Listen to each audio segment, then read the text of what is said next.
계신 학예 연구사도 앉아 있는데요.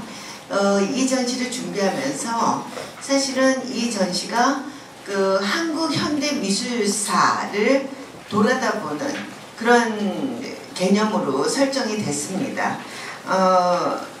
뭐였냐면 1960년대, 70년대부터 그 한국 현대미술의 변화를 이끌어온 매체에 사진이 있었다는 걸 저희가 확인한 그런 기회가 됐어요. 예를 들면 이따 전시장에서 보시겠지만 정말 많은 작가들이 당시에 사진기를 들고 사진을 찍고 또 사진을 실험하면서 한국 현대미술이 나가야 할 실험성, 그 다음에 도전을 해왔던 것을 저희가 확인할 수 있었습니다.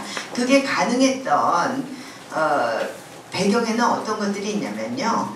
사진미술관을 열기 전까지 약 7,000점의 그 사진 작품을 수집을 했거든요. 7,000점이 넘는 사진 작품, 그 다음에 13,000점이 넘는 그 사진 자료를 수집을 해왔는데, 또한 그 시청에 있는 본관에서도 한국 현대미술을 지속적으로 다루면서 사진 분야 소장품이 1,000점이 넘게 있습니다. 그러니까 그 풍부한 자원들이 저희로 하여금 많은 연구를 할 수 있게 해주었던 그런 기반이 됐습니다. 그래서 긴 시간 한희진 연구사가 사진미술관의 다른 스태프들하고 많은 토론을 해가면서 연구를 했고요.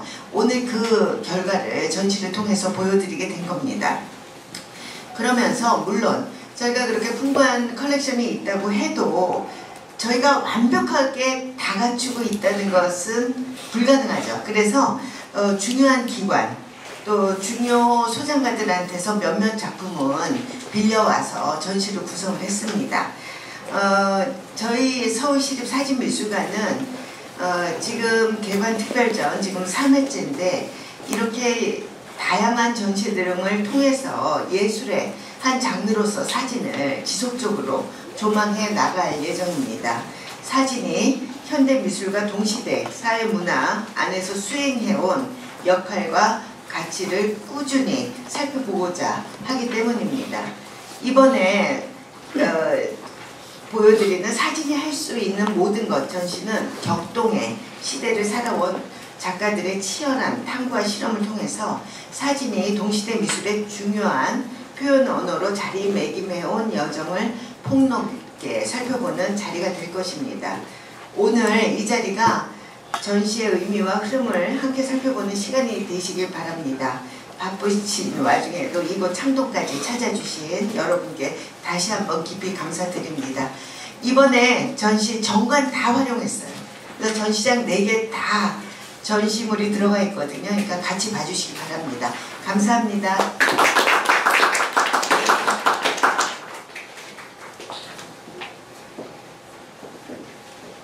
네, 다음은 서울시립사진미술관 한정희 관장님의 인사와 이번 특별전에 대한 소개가 있겠습니다.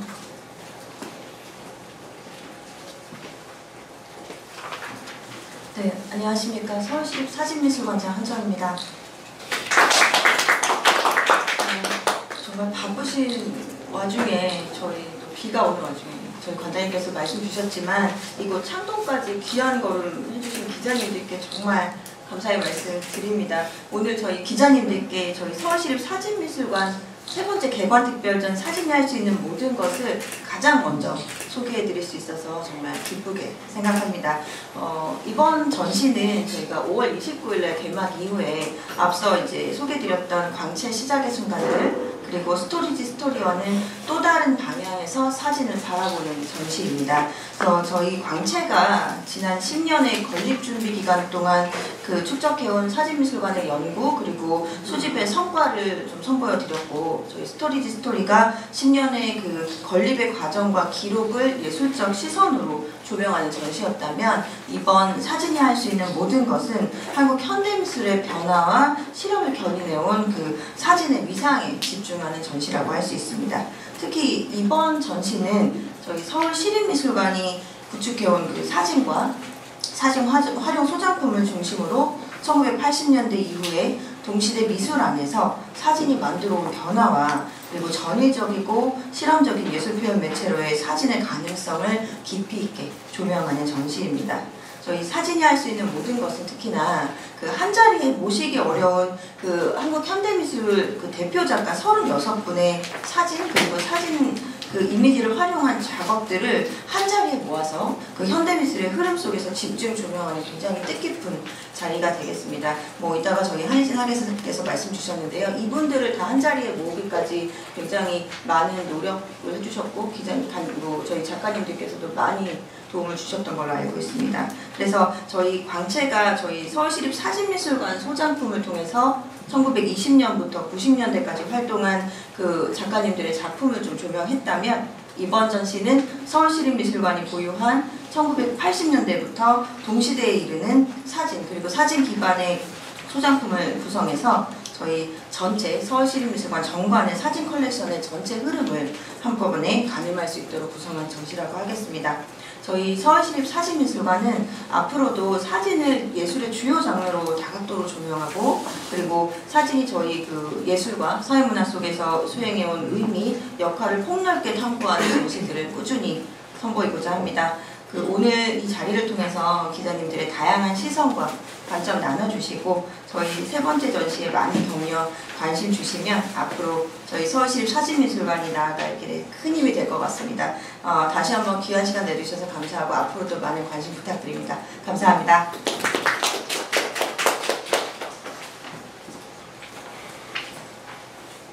네, 이어서 이번 전시 사진이 할 수 있는 모든 것에 대해 한희진 학예연구사님으로부터 설명을 듣겠습니다. 연구사님 부탁드립니다. 네, 안녕하세요. 이번 전시를 기획한 한희진 학예연구사입니다.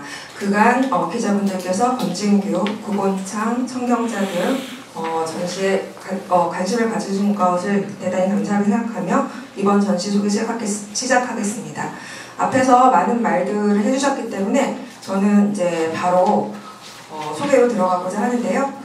일단 36명의 작가를 제가 어떻게 선정했는가. 일단 저희가 소장품 기반 전시이기 때문에 여기 있는 작가분들은 모두 소장 작가분들이시고요. 예, 거기서 지금까지 굉장히 활발하게 활동을 하고 계신 분들 그렇지만 한국의 미술사의 흐름은 되게 여러 가지가 있는데 어떤 경향에도 편중되지 않고 사진을 활용한 작가들을 빠지지 않고 모으기 위해서 최선을 다했습니다.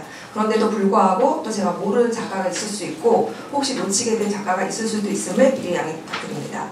그리고 관장님께서 잘 설명해 주셨는데요. 저희 미술관의 가장 중요한 것은 소장품의 활용도가 굉장히 높습니다. 전체 소장품의 30% 이상이 계속 활용되고 있고요.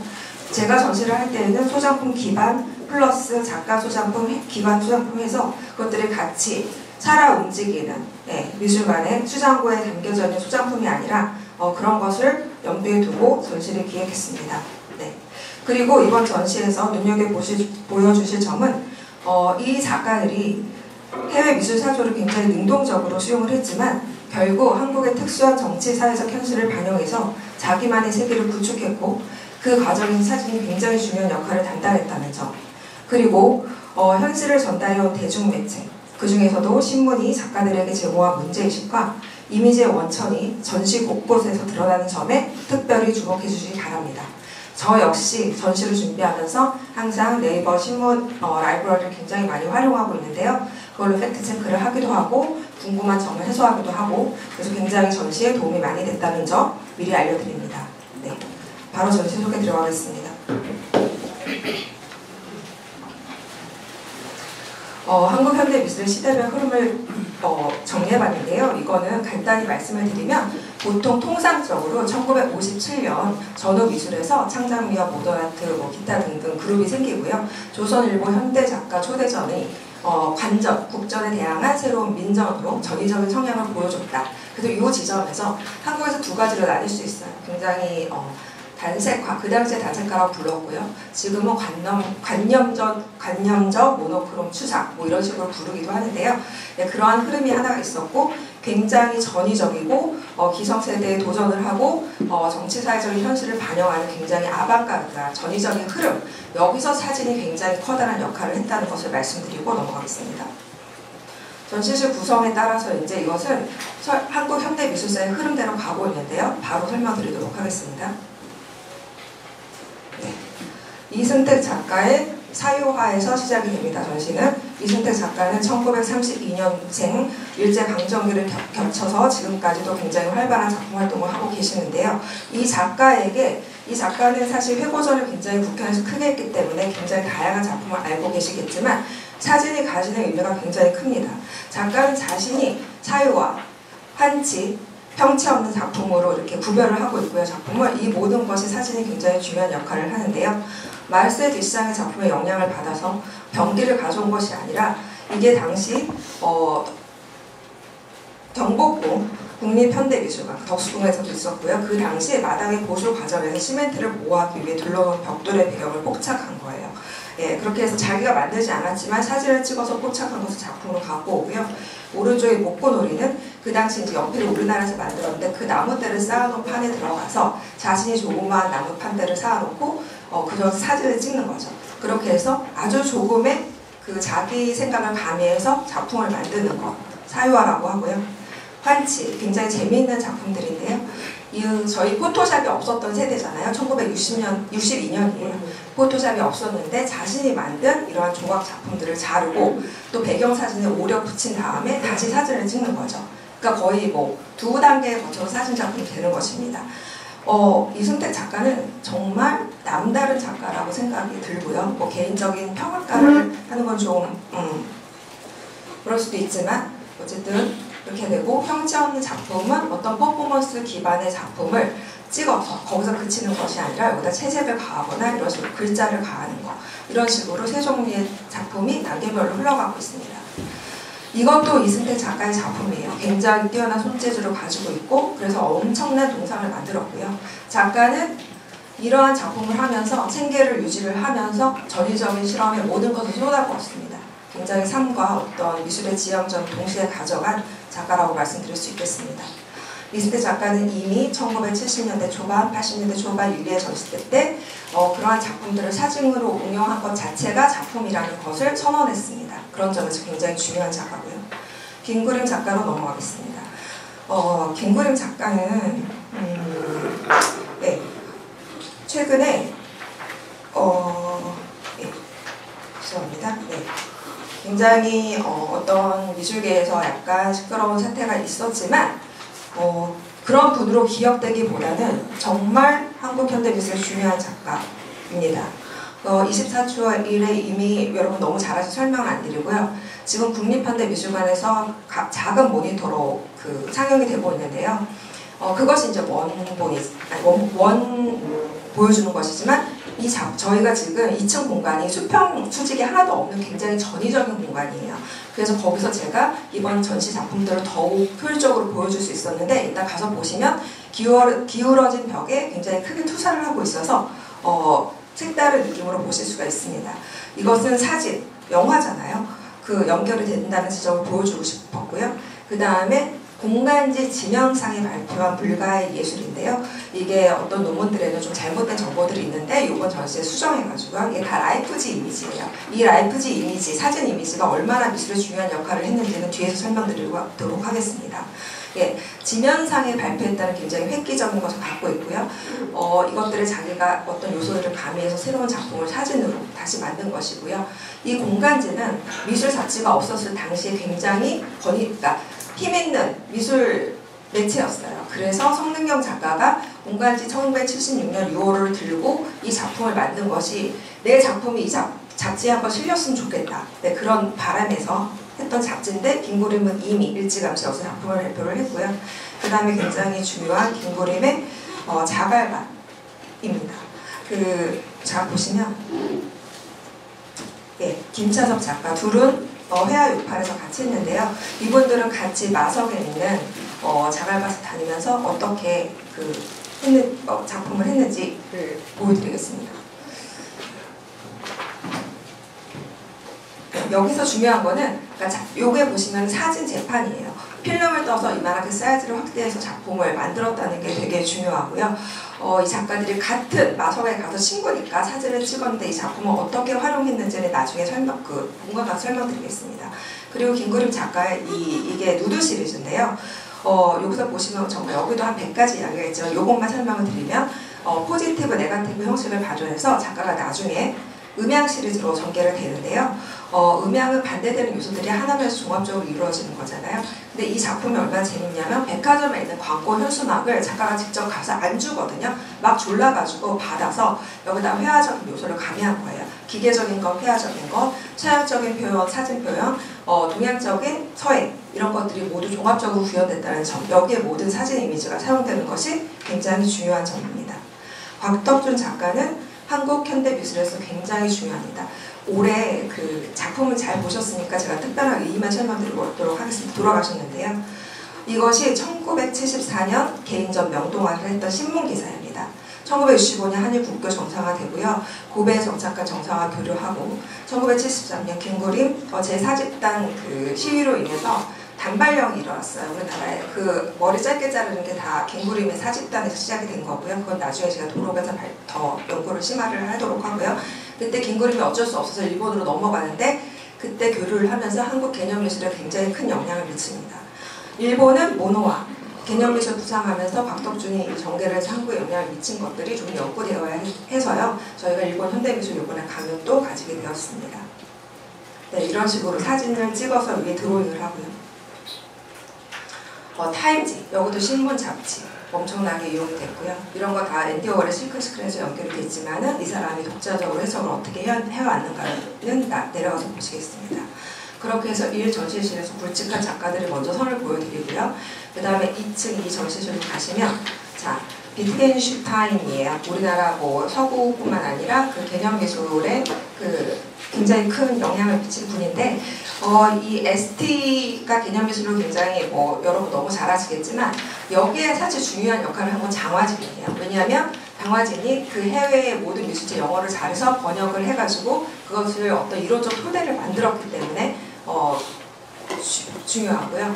최병도 작가, 그러니까 이게 되게 사실 미국의 개념미술 관점에서 보면은 약간 한국의 개념미술을 이 시대에는 제대로 사실 간접적으로 받았으니까 이해하기가 어려웠겠죠. 그렇지만 우리나라 작가들은 그것을 수입을 했지만 우리나라의 현실을 반영해서 굉장히 독창적인 작품들을 만들었다는 거 중요하고요. 성진경 작가님은 뭐 요새 너무나 그 조명을 많이 받고 계시지만 더 조명을 받아야 된다고 생각됩니다. 이 사진 기술이라는 이 책을 보고 독학을 하셨어요. 이 교본이에요, 본인의. 이게 전시가 되어 있고요. 성진경 작가는 한 5단계로 작품이 변화가 됐는데요. 처음에는 미국의 그 개념미술을 그대로 유입해서 뭐 A는 A다, 자기 지적인 작품부터 시작해서 나중에는 결국은 한국 현실을 발휘하는 걸로 전개가 되죠. 그러니까 이벤트를 기록하고 그런데 여기서부터가 독창적인 거예요. 보시면 저희가 이게 제가 신문에서 다 찾은 것들인데 뭐 여러분 너무 잘 아시겠지만 이런 식으로 침투 현장에서 이런 X표, 여기 화살표 이런 것들을 작품을 전개하기 시작합니다. 네. 그 다음에 이제 그러니까 여기서 이제 다 포토 실크 스크린이라는 기법이 굉장히 중요하고 이거 호예요. 조선일보 7세 남북 공동선언 해서 이거를 사진 이미지로 해서 판을 만들어서 찍어낸 것이고요. 이강수 작가님 역시 조선일보 이런 식으로 신문 기사들을 그 판으로 만들어가지고 작품을 만든 것이죠. 그러니까 이 시대에 얼마나 그 신문들이 많이 사용이 됐는지 그리고 이것을 활용하기 위해서는 반드시 사진이 들어간다는 점. 예. 그리고 뭐 여러분이 더 잘 아시겠지만 자유언론 실천 선언 1974년 10월 24일 동아일보 이시에서 있었던 이 사건 이후로 개념미술에 신문이 도입되기 시작합니다. 그래서 성능경 작가의 왼쪽 신문 읽기, 오른쪽은 김용철 작가의 포토 페인팅. 이거는 아마 계속해서 실험미술에서 빠졌었어요. 굉장히 중요한 작가인데 이것은 한국일보고요. 여기에 지면은 이제 이 동빙고동의 아파트에 있는 데에서 이 무대를 설치해 놓고 자신의 친구가 사진을 찍어준 것이고요. 그런 신문의 여러 가지 검열이나 그런 것에 대한 비판 플러스 이때 국정의 권위에 대한 도전 그 두 가지의 의미가 다 들어가 있습니다. 그래서 신문을 읽고 결국 무용하다는 것을 버리는 것으로 끝이 나고요. 그래서 이 작가는 이제 결국 매스미디어 매스미디어. 근데 매스미디어에 대한 관심은 이제서 뒤돌아보니까 자신이 그랬다는 것을 지금의 시점에서 보는 것이고, 이 당시에는 일단 신문은 그런 매체적인 의미가 확실했고, 텔레비전은 그때 뭐 바보 상자라고도 부르고 이랬으니까 뭐 그런 거에 대한 접근, 예, 그런 식으로 시작이 된 거라고 합니다. 그리고 여기서 재밌는 것은 그러니까 사진을 찍어요. 찍고서 여기 사진이 얼마나 많이 응용이 되냐면, 사진을 찍고 여기 가운데를 그 당시에 서울상사라는 그 카메라를 파는 곳이 있었는데, 거기에서 사장님이 옥도전기라는 그 액체를 여기다 바르고 다시 이거를 하면 하얗게 변색이 된다고 알려주셔서 거기다가 다시 사진을 찍은 것을 인쇄를 한 거예요. 그리고 나중에 이 글씨도 다시 한번 인쇄를 하고, 그러니까 사진이 굉장히 여러 개가 사용이 됐다는 거 말씀드리겠습니다. 네. 그리고 이거는 마찬가지고요. 그다음 요것이 요번에 이강수 작가님이 아주 최초로 발표하는 작품이에요. 그 자기 대구 강정에서 했던 퍼포먼스를 찍은 사진을 가지고 그 위에다가 사진 위에다가 회화를 넣고 뭐 이런 것들이 다 이미지와 현실의 그런 관계들을 통일해 준 것입니다. 그래서 김찬섭 작가님, 이게 동계올림픽 제일교포에서 그 신문에서 사용하신 것이고, 전봉준, 이거는 학교 수희 아저씨의 목판을 끼운 것들. 그다음 라이프지에 있는 사진을, 그러니까 우리나라는 미국의 영향을 굉장히 많이 받기 때문에 이 라이프지가 굉장히 일찌감치 한국에 들어왔잖아요. 그러니까 이미 뭐 미국에서 개념 미술이나 뭐 포스트 모더니즘 이런 것들은 이미 한국에서 시작됐다고 볼 수 있을 것 같습니다. 네, 이강수 작가. 송건수 공습경보, 이 시대에 공습경보가 난무했던 시대상을 하고, 이런 것들이 다 라이프지에서 나온 것이고요. 이것도 라이프지에서 나온 이미지입니다. 네, 한은성 작가, 저희가 뭐 감이나 사과, 뭐 그 리얼리티의 문제고, 이분도 사회의식이 굉장히 투출했었고요. 장화진 작가 역시 여기서 보시는 이런 사진집에서 나온 일제강점기 시대 이런 것들을 사진을 응용해서 한 작품입니다. 3층 전시실이 굉장히 흥미로운데요. 이교춘 작가 저희 소장표 있는 것도 잘 아시니까 넘어가고요. 문법 작가 굉장히 중요한데요. 사실은 작가님이 지금 소통하기가 좀 어렵고 제가 이것만 간접적으로 전달을 받았는데요. 사실 이 의미를 지금 제가 작가님과 어쨌든 소통이 뭐 어려운 상태지만 이것이 무엇이냐면 형광등을 찍은 사진을 기록해 두신 건데, 그것을 다시 여기서 전시에 보여주는 거예요. 근데 여기서 중요한 지점은 뭐냐? 이것이 사진이라고 매체를 한정을 시키면 원본이나 뭐 이런 것들이 되게 구분을 하기 복잡하시면 현대 미술이잖아요. 그러니까 이게 이 상태로 보여줘도 이것은 그냥 하나의 작품으로 인정될 수 있다는 점을 말씀드리고 싶고요. 서울 80이 굉장히 재밌는, 여기는 그러니까 박서보를 위시한 그 모노크롬 수상에 대한 방귀를 들고 그런 정신성에서 떠나서 메를로퐁티의 그 몸에 대한 관심, 몸이 세상을 어떻게 인식하는가. 그래서 카메라를 들고 여러 장면을 찍고, 이것은 그리고 사물에 투사된 사물을, 그러니까 굉장히 이런 것들이 다 자신이 찍은 사진을 이어붙인 것들이거든요. 내가 보는 사물이 보는 나, 이 두 가지가 중첩되어 있다고 이해하시면 될 것 같고요. 안규조 선생님은 그간 자신의 실현이 현실과 발언이 자신의 시작점이라고 항상 주장했지만 이런 사실을 지금 다시 보면서 이때의 감수성이 결국은 자신의 작품의 시작의 원천이었다라고 이번에 정정을 해서 다시 말씀을 주셨습니다. 이 부분이 굉장히 특이한데, 이게 슬라이드 프로젝트에 사용하는 저희가 공부할 때 썼던 슬라이드 필름이에요. 이 당시에는 이 매체가 굉장히 실험적이었기 때문에 이것을 찍어가지고 작품을 보여주고 있습니다. 그래서 서영선 작가의 같은 경우에는 지금의 작품과 상관없이 이때 서울대학교 수의실에서 여기 친구가 여기를 화면을 바라보는 것들을 찍고 제목과 이런 것들을 주위에 반복하게 돼서 일종의 매체 미디어와 실험을 했던 것이에요. 네. 이거는 김수수 작가가 의자를 서울대학교에 놓고 옮겨다 이렇게 찍은 작품이고요. 그 다음에 이제 1970년대 후반에 가면은 보통 지금은 하이퍼라고 부르는데, 사실 이들의 그런 대한 개념보다는 자신이 굉장히 잘 그릴 수 있는 능력이 있었기 때문에 그리기 시작했다고 해요. 지석걸 작가는 당연히 이것은 사진이 필요로 하지만 여기에서 한편 지나가서 사진 입체 판화라는 고유의 명칭을 만들어요. 그래서 아크릴 위에 다시 사진을 전시해서 이 그림자가 생기는 것을 가지고 새로운 영역을 개척을 했습니다.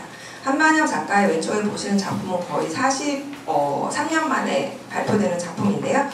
지금의 작품 여러분 잘 아시기 나오기 전에 워싱턴 내셔널 갤러리에서 산 포스터를 복사를 하고 얘를 잘라가지고 그 위에 드로잉을 한 것이에요. 네, 그런 식으로 동서양의 이미지와 공존하고 오리지널 원버성의 해체를 여기서 지우고 이런 것들이 복합적으로 나온 작품이고요. 이규철 넘어가고 박형기는 자신이 포토 에세이라고 명칭을 지었고요. 사진을 긁어서 여기다가 에세이 형식으로 기록한다는 것. 그러니까 이 작가는 뭐 퍼포먼스, 사진, 뭐 모든 것이 결합된 작가고요. 박형기 작가 포토 미디어예요. 이건 본인이 명명한 작품이고 이것이 일체로 전환이 되는 것들을 이 영역을 왔다 갔다 하면서 하고 있습니다. 이승태 작가 후반기 작품이고요. 예, 그 다음에 김명희 작가는 이거는 1900 자신이 그 70년대에 끝내달라고 하시지만 제가 빨리 넘어가겠습니다. 이거 오래된 사진을 재촬영하신 거고요. 자, 민족교수 굉장히 이거 작품 중요한데요. 1967년 대학교 4학년 때 라이프지에서 포토몽타주를 만든 거 그걸 다시 그린 거 이미 이때 작가의 조형세계가 구축이 됐다는 거 굉장히 중요하고 미술관에서 발표되는 건 처음이에요. 조그만 갤러리에서 된 적은 있지만 귀한 작품이고 영원 작가 안창호 가사 사진 이미지 요 원본이 전시될 예정이고요. 네. 그 다음에 더 중요한 게 여기에 사진 이미지를 어떻게 사용됐는지 나무아트 김진아 대표님이 연구해 놓으신 거 저희가 갖고 와서 보여드리고요. 네, 신학철 작가님의 그 작업실에 있는 이 보도 사진들 네, 이것들이 와 있고요. 네. 여기서 제일 중요한 거는 지금 박보통 작가님이에요. 이건 제가 꼭 말씀드려야 되는데요.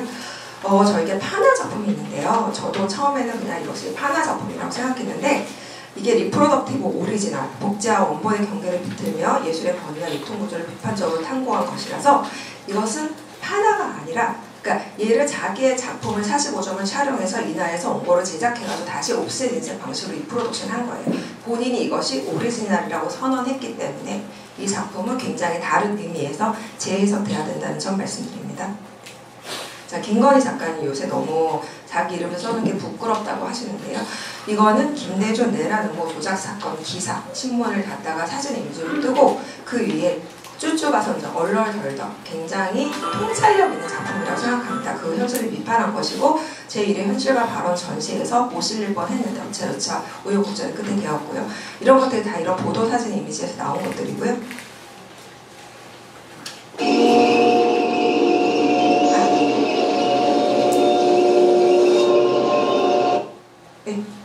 이거는 반드시 그래서 AI까지 사진의 끝은 AI니까 보여드리고요. 정성석 작가의 최초 발표되는 작품입니다. 여러분 여기다 반드시 귀를 기울여 주시고요. 국정 홍보판이에요. 그 당시 한국일보 주변에 있었던 국정 홍보판인데 항상 그 나라를 선전하는 글이 붙다가 이때만 비어 있었던 거예요. 그런데 여기 보시면 전라남 광주가 있는 자리에 경찰관이 지나가는 순간을 포착했어요. 광주의 참상을 고발하는 작품인데 너무나 이 시절에 엄혹했기 때문에 이거를 현실과 발언에서 발표를 못하고요. 네, 그냥 도로에만 나와 있는데 이번에 최초로 발표합니다. 그런데 부인이 이걸 할 때 이 희생된 영령을 위로하기 위해서 삼배를 사가지고 그 위에다가 작품을 전시하려고 했어요.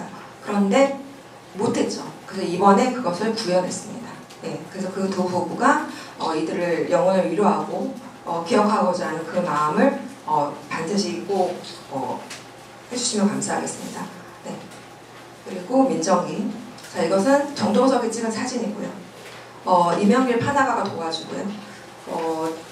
뭐 이런 식으로 해서 콜렉티브 작업이에요. 가서 설명을 드리고 안상수 선생님은 1985년 과학동화 최초의 안상수 책. 근데 이분도 굉장히 파주로 왔다 갔다 하면서 찍은 사진 위에 타이포그래피를 해가지고 통일, 남북 분단의 현실을 고발하고 통일을 염원하는 작품들을 했습니다. 네, 제가 정말 드릴 말씀이 많았지만 그냥 시간 관계로 이 정도 마치도록 하겠습니다. 감사합니다. 이상으로 발표를 마치고 기자 여러분의 질문을 받도록 하겠습니다. 질문이 있으신 분은 손을 들어주시면 마이크를 전달해 드리겠습니다.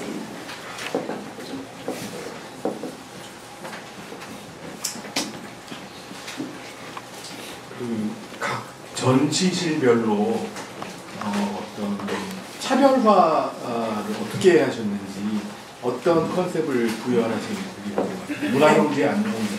네, 일단 그 시대별로 가는 거예요. 시대별로 갖고 사실 첫 번째 이제 시대별로 그건 완벽하게 현대 미술사의 흐름을 따른 것이고 제가 전시에서 가장 유의한 거는 어떤 사조 예를 들어 뭐 그러니까 현실과 발언이 사회적인 발표를 했다고 해서 거기에 집중하고 이런 게 아니에요. 왜냐하면 이 작가들을 제가 보니까 그것이 정치사회 현실에 대한 반기를 들었던, 기성세에 대한 반기를 들었던 간에 모두가 아방가르드예요. 그래서 거기에 어떤 데도 시선이 쏠리지 않도록 그 오히려 주안점을 둔 것이 가장 이번 전시의 중요한 지점입니다. 네. 네, 감사합니다. 다음 질문 받도록 하겠습니다. 시간이 없을 것 같아서 이름만 좀 확인을 좀 하겠습니다. 안상수 선생님이 안그래픽스의 안상수 선생님인가요? 네, 맞습니다. 여기 김용태 작가는 그러면 그 파주신문에 있었던 그 김용태 작가가 맞나요? 그 미서리 교수님 때 기록했던? 민중 거기서 근무하셨는지는 모르겠고요. 예, 현실과 발언의 중요한 멤버. 네. 네. 네, 질문 한 개만 더 받고 마무리하도록 하겠습니다. 혹시 질문 있으신가요?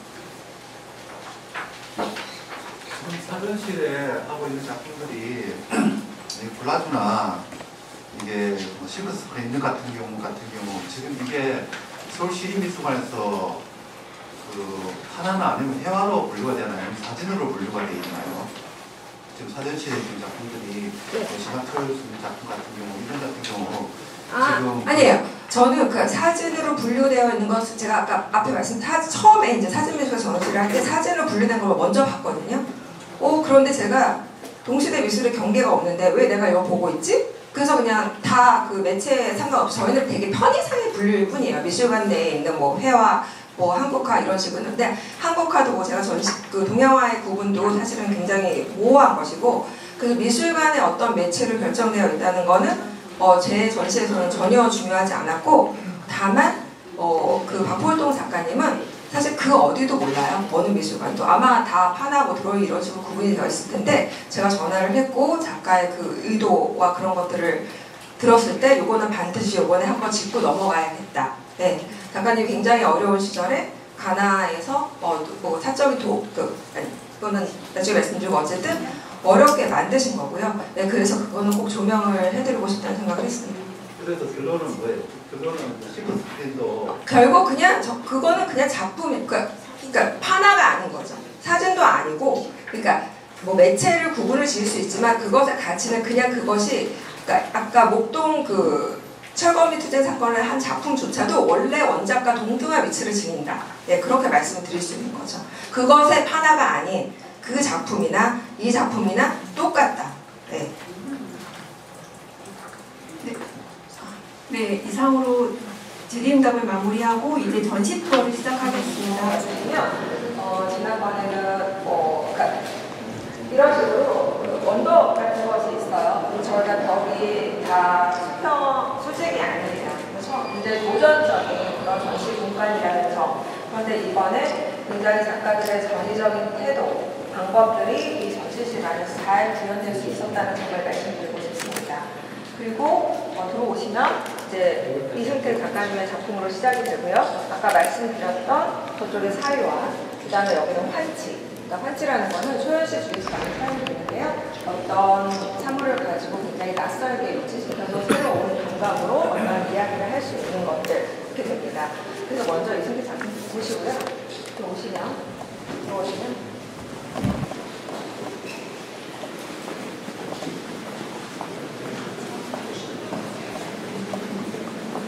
네, 지금 거기 기울어졌는데요. 그대로 어떤 점을 세울 수 있었지만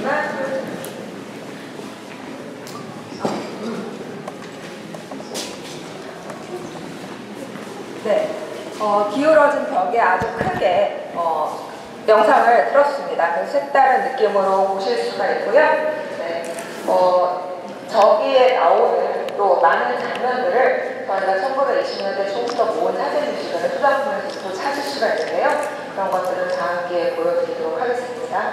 그리고 여기 보시면 이제 자갈밭이 있어요. 네, 그래서 김구림 작가는 지금 왼쪽에 두 작품이고요. 그 다음에 저쪽에 보이는 게 김사석 작가의 작품입니다. 사진을 찍어서 바닥에 펼쳐놓고요. 거기다가 실제의 돌을 올려놨어요. 그리고 그것을 또 다시 촬영을 했습니다. 네, 시점도 작가가 다 계산한 것들이에요. 그런데 이렇게 한 가지 실험만 한 것이 아니라 오른쪽에 보이는 작품을 보시면 그것을 또 지웠죠. 몇 군데 지우고 마치 저기에서 돌이 떨어진 것처럼 밑에 장치를 해놓은 어떤 또 굉장히 재미있는 무대가 되었습니다. 저는 굉장히 감동받았던 게 뭐냐면 김구림 작가에게 있어서 자갈 그리고 저쪽 작품에 보이는 누드 다 만남을 중요하게 생각해요. 돌과 내가 만났고 저 여성과 내가 만났던 그것의 경험 그런 것들을 굉장히 중요하게 생각을 하신다는 점에서 하고 계세요. 그런데 오른쪽에 보시는 김차섭의 작가님의 자갈은 또 다르죠. 굉장히 기하학적인 삼각형이 있고 그것이 어떤 세상이 지향하는 점을 굉장히 철학적인 내용들이 많은데 그거는 나중에 이제 글로서 읽어보시고요. 왼쪽은 그대로 실크 스크립이고요. 오른쪽 곳은 애칭이에요. 한 작가가 저 오른쪽에 있는 저 필름을 가지고 여러 가지 변형을 해서 굉장히 다채롭게 작업을 했다는 거. 그리고 이 둘은 매스미디어의 유물이라는 굉장히 혁신적인 미술 사실은 그게 일본의 영향이기도 하지만 제가 공부한 바로 일본에서 영향을 받았고 서구에서 영향을 받았어도 결국 자기 체화해서 굉장히 다양한 작품을 만들었다는 데 제가 존경을 표하고 싶고요. 예, 그런 점에서 이제 두 분의 작품을 이렇게 비교해서 보시라고 나란히 걸었습니다. 이동하시겠습니다.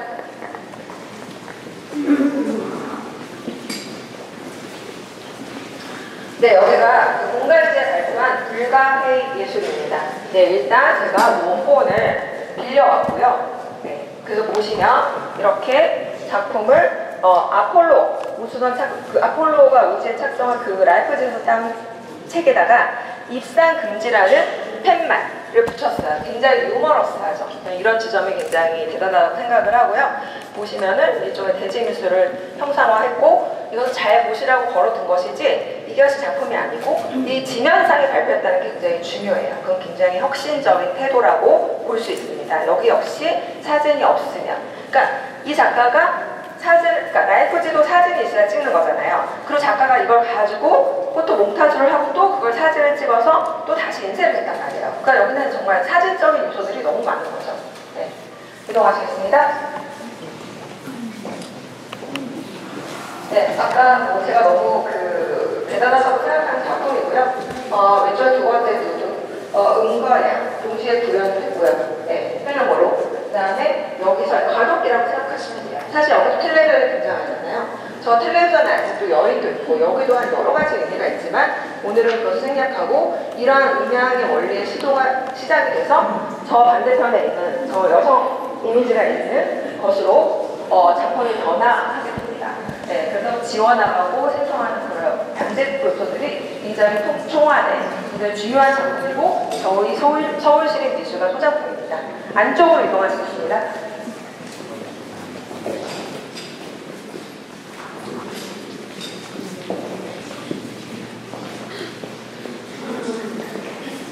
여기는 제가 아까 말씀드렸던 한일 미술의 교류의 가교 역할을 했던 곽덕준 작가의 작품입니다. 네, 이것도 타임즈에 있는 대통령 이미지를 밑에 거울을 놓고 비친 자기의 모습을 촬영한 그러한 작품이고요. 여기 보시면은 굉장히 다양한 매체가 어떻게 또 사진이랑 결합해서 여러 가지, 그러니까 이 곽덕준 작가만 해도 종류가 벌써 여기서 보여지는 것만 5종류가 되는 거예요. 그런데 더 많다는 거. 네, 그래서 사진이 무한한 가능성을 가지고 있다는 것을 말씀드리고 싶습니다. 네, 이동하시겠습니다.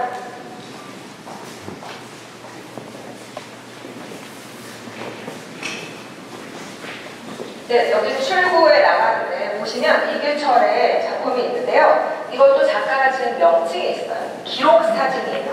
네, 기록사진 시리즈. 근데 작가가 교통사고로 세상을 일찍 떠났기 때문에 그 이후에 전개된 작품들이 많지는 않지만 제가 옆에 보시면 이승택 작가가 저런 대지미술을 선보였을 때 이규철 작가는 1974년도 대학교 4학년 때예요. 홍익대에서 저렇게 네모 설계를 붙여놓고 사진을 촬영해서 굉장히 개념적인 작품을 만들었다는 것을 동시에 보여드리고 싶었습니다. 네, 다음 전시실로, 이 전시실로 이동하시겠습니다.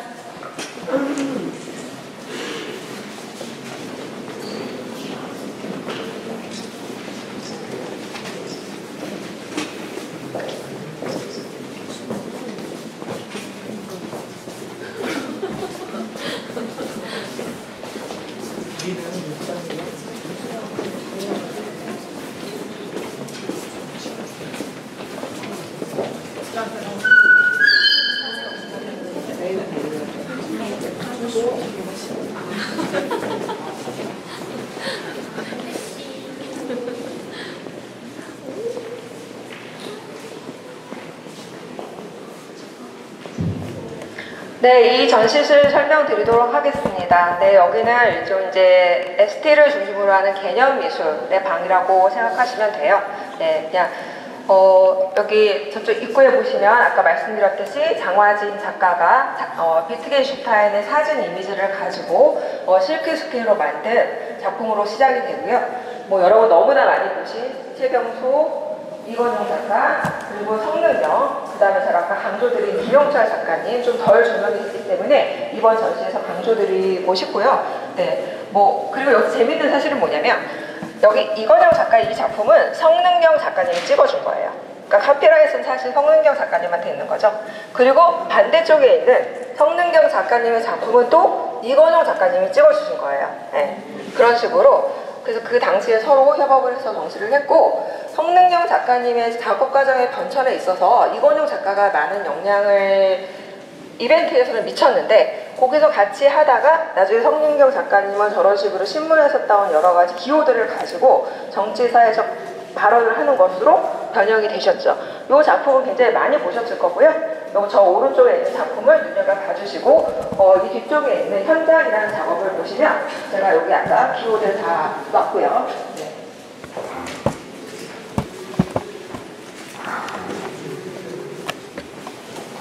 여기 보시면 제가 이게 동빙고동 고층 아파트에서 그거를 조준영이라는 친구가 하셀블라드 카메라라고 그때 가장 좋은 카메라로 찍어줄 거예요. 네, 그래서 신문이 검열의 대상이자 권력의 도구로 기능하던 시대에 신문을 비판하는 동시에 제26회 대한민국 미술 전람회 기사 평년장의 가을 곡적 완전히 그때는 그게 가장 큰 기사거리잖아요. 그거를 동시에 비판하는 그러한 작품입니다.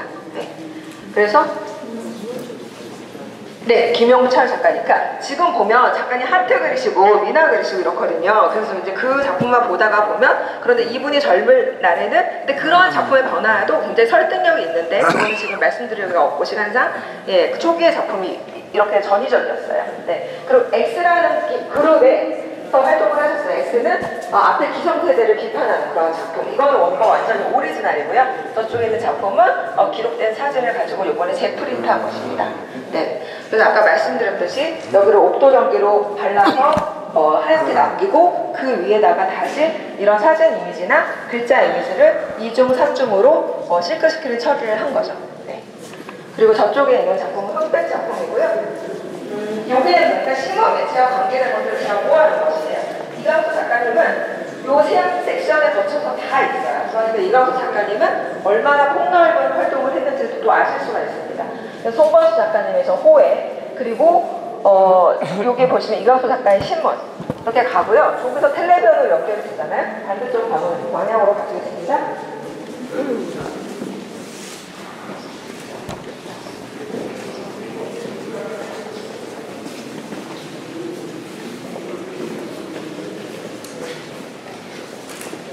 그러니까 텔레비전은 백남준의 전유물이 아니었던 거죠. 그러니까 이 작가들은 그 당시에 백남준을 아는 작가들도 있었지만 어쨌든 굉장히 새로운 매체였기 때문에 작품에 굉장히 많이 도입을 했고요. 여러분 잘 아시는 박형기 작가의 작품이고요. 그다음에 저 왼쪽에 있는 작품은 이제 제가 그 유족한테 이번에 받아갖고 와서 전시를 하는 것이고요. 이거는 이제 대구현대 미술제, 이것도 전위적인 그런 미술제였잖아요. 그래서 그때 찍은 이강수 작가님의 퍼포먼스 이벤트 작업, 그리고 여기는 문범 작가님의 보이는 것이라는 작품이에요. 완전히 그때 찍어도 오리지널, 그러니까 사진이 많이 상했지만 그 오리지널리티의 가치가 있기 때문에 요번에 처음 전시에 나오게 되었습니다. 네. 그리고 이강수 작가님의 실크스크린 작품인데요. 이분이 이제 파리 옛날에 가가지고 어떤 새로운 작업에 대한 영감을 얻고 자신이 이 올 같은 거를 뜯어내서 어떤 평면 이미지와 실제 관계를 탐구하다가 이 사진을 찍어가지고 또 실크스크린을 하고 심지어 저 아크릴판 위에다가 칠을 하고 굉장히 여러 가지 요소들이 중첩된 회화 작품을 선보이셨어요. 여기에도 굉장히 사진이 중요한 역할을 하고 있죠. 네. 그리고 저쪽 벽에 보시면 저것이 이강수 작가님이 최초로 발표하시는 작품입니다. 왼쪽에 대고 그 문정 그 강가에서 찍은 사진들에다가 그것을 이미지를 전사를 하고 또 그 위에다가 아크릴로 어떤 작업을 하신 것들. 그리고 오른쪽에 있는 작품은 일단 종이에다가 전사를 하고요. 그 위에다가 한지를 붙이고 그 위에다가 다시 사진 전사를 한 거예요. 그래서 굉장히 많은 사진적인 요소들이 들어있는 작품입니다. 네. 이 전시실 설명 마치고요. 3층으로 이동하시겠습니다. 김효준 작가의 작품이 있습니다. 이분 저희 서울 아트 아카이브에 굉장히 많은 자료들을 기증을 해주셨는데요. 거기서 이분이 그 초기에 굉장히 사진을 많이 사용을 해서 작품을 했다는 것들이 이 앞에 보이고 있고요. 이 설명들은 이 작가 노트에 잘 기재가 되어 있으니 보시면 굉장히 흥미로운 지점들을 많이 하실 수 있을 것입니다. 네, 그리고 여기 보시면 이제 서울 80 그룹의 작품들이 나오는데요. 이들은 이렇게 변화하는 시간 같은 거에 굉장히 중점을 뒀기 때문에 작품을 연작으로 많이 하셨고요. 여기 보시는 작품이 굉장히 보기 어려웠던 안규철 작가의 초기 작품, 그러니까 현실과 발언 활동 이전의 작품입니다. 저것을 사실 실제 사진 원래 원본은 없어요. 근데 작가가 그걸 찍어둔 사진을 찾아가지고 재제작을 했는데 사진적인 측면에서 보면은 그것이 원본이냐 아니냐 재제작이냐 뭐 이런 것들이 되게 복잡하게 되지만 이거는 현대 미술이기 때문에 저는 이게 그냥 하나의 또 요번에 새로운 작품으로 탄생됐다 이렇게 보고 싶고요. 네. 서영선 작가는 굉장히 지금 전통적이고 굉장히 사회 발언적인 작품을 하시잖아요. 근데 초기에도 여기서 나타나요. 이분이 회화로도 소나무 시리즈를 많이 하셨거든요. 그러니까 전통의 전자예요, 저 작품은. 그래서 이 당시에는 이런 감수성으로 작업을 하셨다는 거. 그리고 이 방이 슬라이드를 했던 방입니다. 지금 저희가 이 슬라이드 기기가 사실 되게 오래돼서 열을 많이 받으면 작동이 어려워요. 그래서 제가 9번장 전시 때는 소리까지 났지만 지금은 소리를 죽여놨고요. 이렇게 그때 동시에 활용한 것들이 슬라이드 필름으로 30장에서 70장 정도 되고요. 작가들이 가운데를 이어붙이기도 하고 그 80년대에 굉장히 새로운 미술로서 이것들을 활용을 했다는 게 저는 굉장히 참신하게 다가왔고 많은 관심을 갖고 봐주시면 좋을 것 같습니다. 밑에서는 이제 그냥 요새 빔 프로젝트로 지금 쏘고 있고 옛날에는 이게 동시에 다 돌아가면서 그러니까 시간도 정해놓은 거예요. 그때는 이거 하루 종일 돌릴 수가 없으니까. 그래서 그런 소리, 장면 자체가 하나의 대단한 현대 미술이었다라고 해석을 하고 계세요. 네, 그럼 저쪽으로 이동하겠습니다.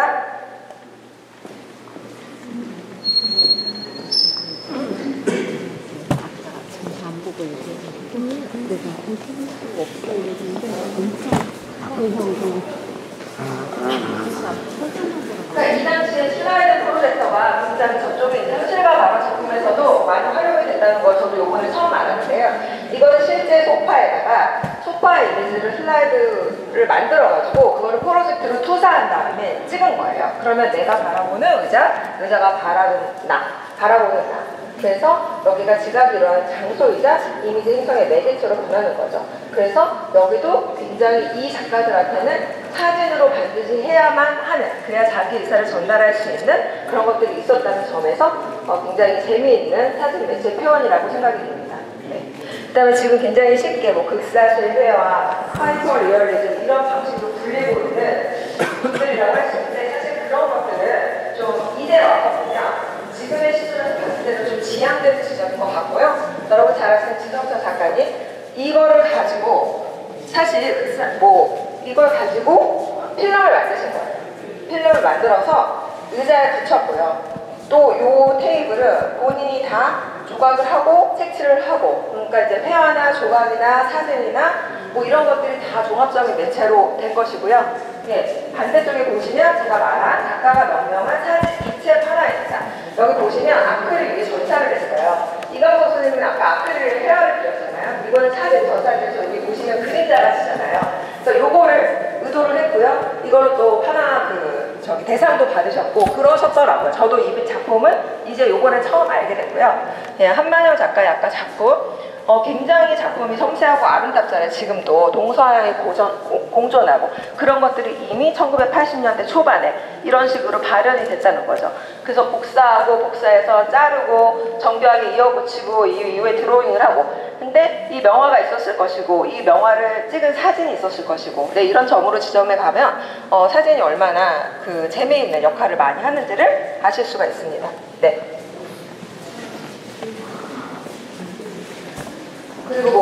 여러 번 보셨을 것 같아요. 사진 조각. 근데 이 작가가 왜 이것을 했는지, 어떻게 구현했는지는 안에 보시면 그 세 개에 이루어진 작가의 그 자기 그 고백의 노트가 있어요.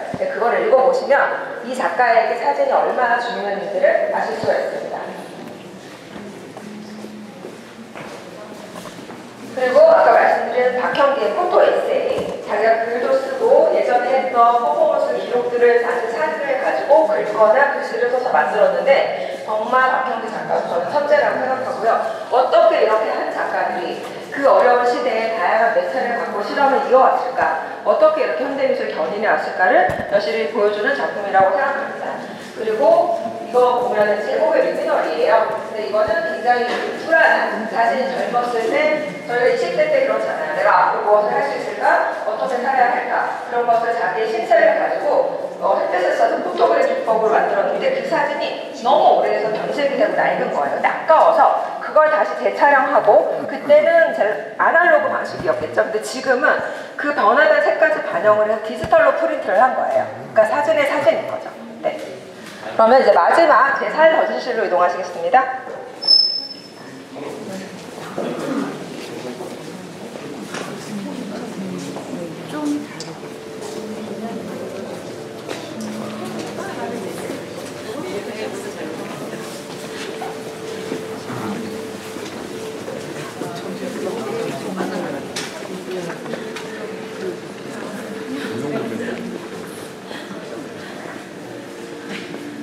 네, 여기는 사실 뭐 민중 미술이라고 보면 현실과 발언, 그룹들, 그들의 이제 사진 이미지를, 물론 이제 민중 미술 자체도 굉장히 이미지를 많이 사용을 했는데요.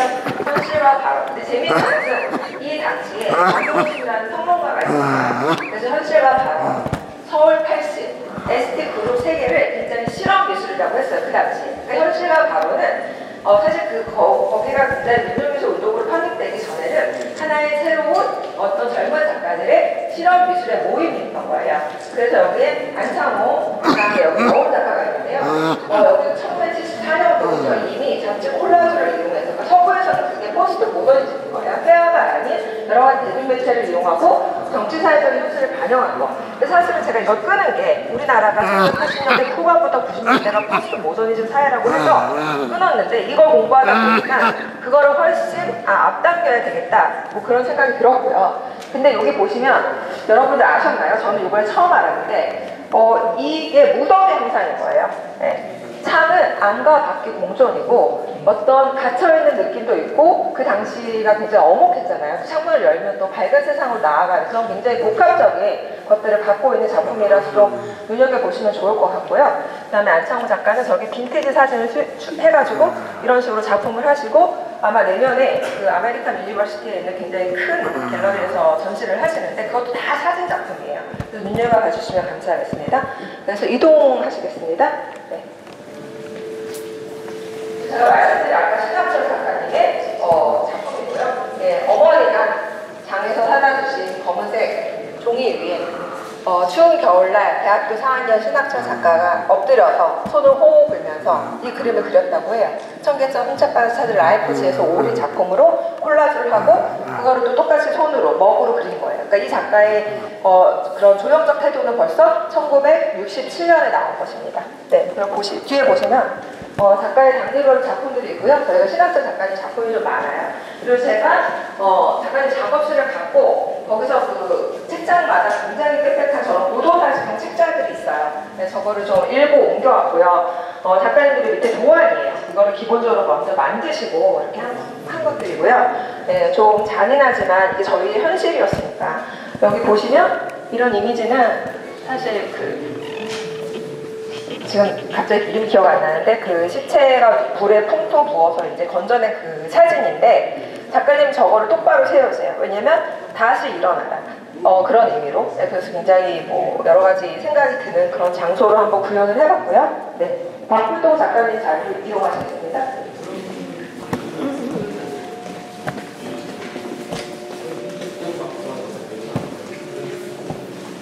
네, 이게 20대에 힘전을 해서 그 관계 당국에 의해서 압수가 됐고, 나중에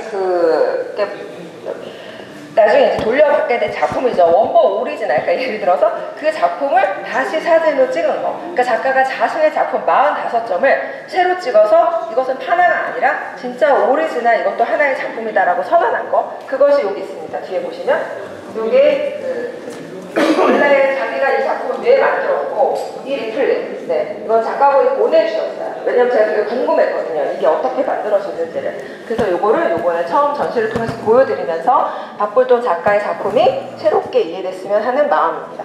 네. 다음에 반대편을 이용하시겠습니다.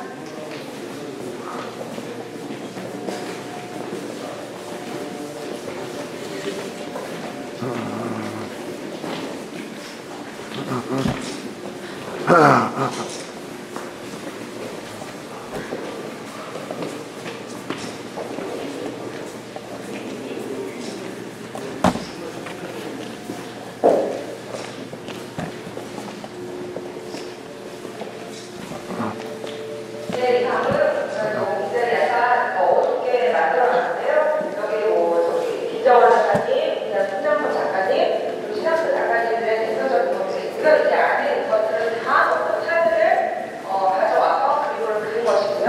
저 AI는 전철 감독이 이번에 부산국제영화제 트레일러를 만드셨고, 그 옛날에 굉장히 모델 여러 가지 작품을 굉장히 연습분들이 어울을 하신 분인데요. 저 작품은 한국 근대사 주관이라는 중요한 작품인데 국립문화재 주관에 걸려있어서 제가 빌려오지 못했어요. 그랬을 때 나는 어떤 방식으로 보여줄 것인가. 근데 마침 전승희 선생님이 조그맣게 AI를 만들어 올 수도 있다고 해서 이번에 좀 조명을 해달라고 말씀드렸고요.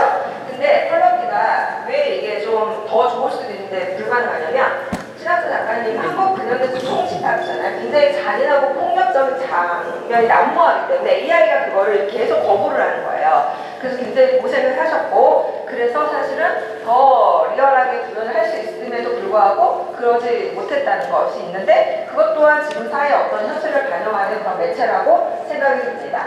그래서 이 방은 사실은 이런 거예요. 작가들의 작품을 집중하는 것도 있지만 이 우리가 진짜 한국 근현대사를 살고 돌아가신 여러분들, 그런 분들을 어떻게 그런 분들의 경의를 표하는 방, 뭐 그렇게 이해를 해주시면 감사하겠고요. 이제 제일 마지막 섹션으로 가시겠습니다.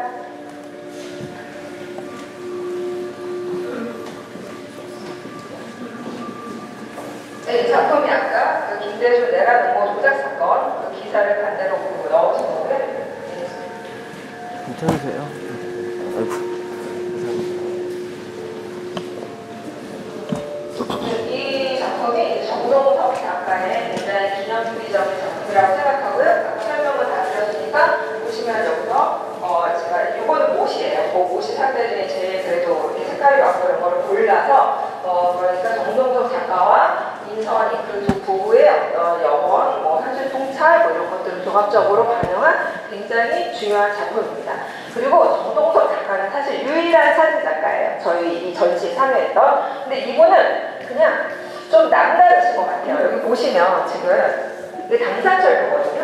당산철교가 이어지는 시점이 이때는 1983년. 근데 여기가 부실시공으로 해체했다가 다시 세웠잖아요. 근데 이미 그때 국회의사당이 보이는 이 장면을 비판적으로 잡아냈고, 또 사진 중에 이렇게 어둡게 한 거는 거의 없어요. 그리고 왼쪽에 반 풍경인데요. 그냥 저게 평범한 분단의 상황을 나타낼 것 같지만 저 당시에 저걸 찍는 건 굉장히 어려웠어요. 근데 웅진 출판에서 생태 작업을 하면서 저기 들어갈 기회가 돼서 차를 타고 다니면서 몰래 찍은 거예요.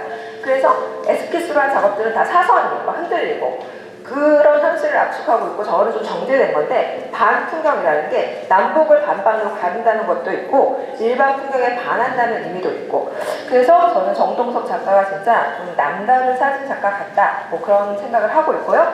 같은 분단 풍경을 안상수 타이포그래피, 그 안상수 작가는 저런 식으로 파주 파티를 다니시면서 매일 사진으로 기록을 하세요. 그래서 그것을 가지고 그 위에다가 어떤 기호를 넣어서 또 굉장히 분단에 대한 현실을 나타내는 그런 작업을 한번 비교해서 보시라고 이렇게 드렸고요. 그 다음 반대쪽 신촌의 경우에는 김용익 작가가 사회적 발언을 한 작품이에요. 저것이 광주 참상을 듣고서 자기가 아무것도 할 수 없는 그런 무력함, 그런 것을 포토 에세이 형식으로 나타낸 것입니다.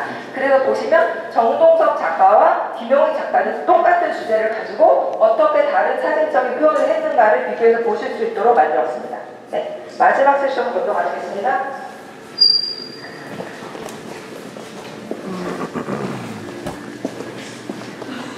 네, 여기는 숲에서라는 작품이 안쪽으로 들어오시면 이제 마지막 작품이니까요. 네, 이것도 좀 제가 강조를 하고 싶은 전시예요. 민정기 작가는 정동석 작가의 추천으로 계양산으로 이주를 해요. 그리고 나서 저도 이게 미술관에 전시라서 사실 굉장히 많이 봤거든요. 근데 요거는 다시 보게 된 거죠. 그래서 계양산에 거주하면서 여기를 금기의 공간으로 인식을 한 거죠. 그러면서도 그 안에 오가는 사람들의 흔적과 이야기를 존재하기 시작하니까 일종의 각본을 쓴 거예요, 민정기 작가가. 그리고 사진을 촬영한 것이 저쪽에 있습니다. 정동석 작가가 이 사진을 찍어줬고요. 그 다음에 서울대 물리대 출신 김성만, 이분의 추천으로 방통대 학생들을 모델로 섭외해서 이제 옷을 입고 찍었어요, 처음에는. 그렇게 해서 그런 장면들을 기록을 했고, 그거를 이제 사진 해가지고 판화가 이명길 홍대 교수님, 그분이 이게 석판이 굉장히 어렵게 도와주셨대요. 그러니까 일종의 콜렉티브 작업인 것이에요, 이것이. 그래서 이제 민정기 작가님 너무너무 수고롭게 만들었는데, 이거를 누가 알아줄까 했는데, 이거를 저희가 저번 전시에서 그런 자세한 내용을 밝힐 수 있어서 되게 기뻤고요. 이거는 이제 캐테 콜비츠의 영향을 받아가지고 이러한 톤을 내고 싶고, 제가 여쭤봤어요. 이거를 왜 그림으로 그리시지? 왜 이걸 굳이? 그랬더니 그런 느낌은 오로지 석판화랑만 간다는 거예요. 네. 그래서 이것이 굉장히 네 명이 어떻게 보면 협업한 콜렉티브의 그런 작품이라는 걸 새롭게 인식을 했고요. 여기 그리고 지금 보시면 제가 아까 프로젝트를 조사한 작품이 되게 많다고 했잖아요. 이 모델이 작업실이에요. 작가의 작업실 문 사이에 모델이 서 있는 거를 촬영을 한 거예요. 촬영을 하고 여기 서 있고, 그 다음에 슬라이드기로 이 이미지를 필름으로 만들어서 쏘는 거죠. 그럼 이렇게 중첩이 되잖아요. 그거를 다시 촬영을 해요.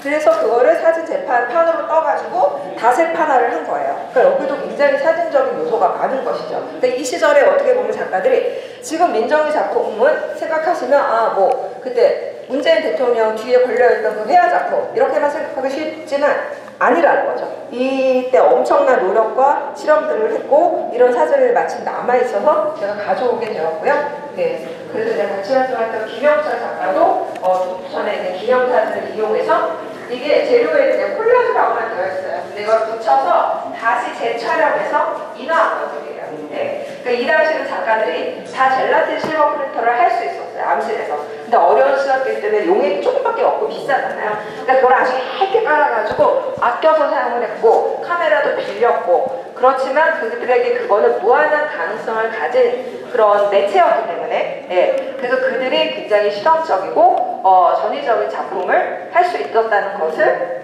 말씀드리면, 그래서 저희가 어떤 사진이라는 매체에 한정되지 않고 이렇게 폭을 확 넓혀서 사진의 무한한 가능성을 탐험하는 전시를 앞으로 지속적으로 벌여나가겠다는 것을 말씀드리고 싶은 그러한 전시입니다. 네, 굉장히 얘기거리가 많으니 또 열심히 제가 준비를 했으니 보시고 언제든지 연락 주시면 제가 상세하게 설명해 드리도록 하겠습니다. 긴 시간 감사합니다. 준비 기간은 항상 짧은데요. 네, 사실은 뭐 올해 초 제가 서울 그 본관, 소송 본관에서 여기 개관 준비로 1월달에 발령을 받았어요. 근데 처음에는 다른 전시를 준비하다가 이제 이 전시를 다시 준비를 하게 됐죠. 그러니까 사실은 뭐 얼마 안 돼요. 늘 그렇듯이. 근데 뭐 사실 제가 뭐 권진규도 그렇고 구본찬 작가님도 그렇고 다 뭐 한 8개월 길어봐야. 네. 그래서 엄청 공부를 많이 했는데 여기서 꼭 말씀드리고 싶은 게 있어요. 제가 잊어버릴 뻔했는데 요즘 한국 미술에 대한 논문이 굉장히 많이 나오고 있어요. 네. 그래서 각기 연구한 것들이 되게 많고 그리고 신문 기사들 이런 것들이 저에게 굉장히 도움이 많이 됐어요. 근데 이제 그분들은 또 실제로 작품을 보기는 어렵잖아요. 그러니까 제가 그거를 종합적으로 지금 구현을 해서 나중에 도록을 쓸 때에는 다 명기를 해드리겠지만 정말 수많은 사람들의 노력, 일단 한국 근현대를 살아온 우리 사람들, 그리고 작가들, 정말 어려웠던 시절에 또 이 작품을 하면서 고군분투 작가들, 연구자들, 그리고 뭐 저의 전시 기간은 짧았지만 어쨌든 최선을 다해서 이걸 보여드리려고 했기 때문에 모두의 노력이 총화된 전시라는 거. 그래서 사실은 우리 미술관이나 뭐 제가 전시를 했다는 게 주목이라기보다는 이게 이 전체 우리나라 사람들에 대한 어떤 경위, 뭐 그런 것들을 좀 집중해서 봐주시면 좋을 것 같습니다. 네.